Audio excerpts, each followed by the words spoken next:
коллективі мына бүгінгі жасап жатқан мерекелерің, іс-шараларың мереке емес, өте жақсы нәрсе, керемет нәрсе. Бала тәрбиесі балалар бақшасынан басталмайды. Бала тәрбиесі ананың құрсағында жатқан кезден басталады.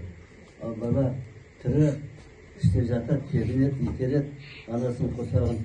Сонда жаңағы аналары үйінде атмосфера қандай, жақсы ма, жоқ айқай шу ма, соның бәрі баланың келешек мінезіне, келешек өмірді алатын орнына әсер етеді.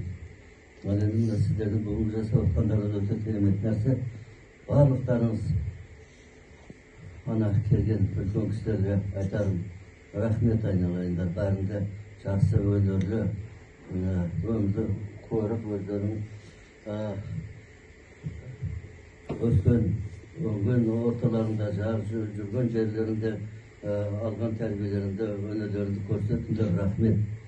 Мен Тараздан келдім, мына қыздың әкесімін. 11 немерем бар. 20 шөберем бар. Қуаныштың жасы. Аллаға шүкір, толқып кеттім. Өзім жалғыз өскен адаммын. Шүкір Аллаға. Мынандай керемет нәрсені көріп, сізді көңіл босап отыр. Айбеттіңіздер. Ал енді коллективке айтарым айналайын. Болашақтарыңыз зор болсын, еңбектеріңіз жемісті болсын.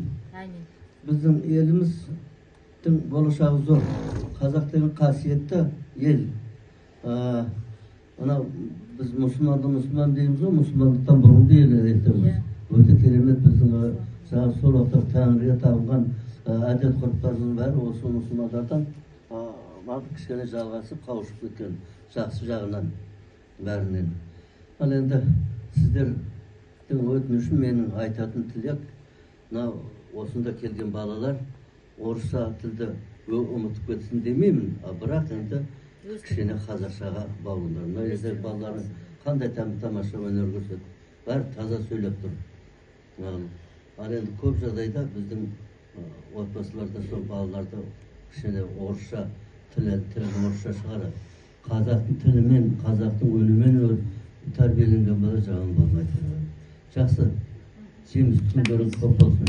Жақсы күндеріңіз көп болсын.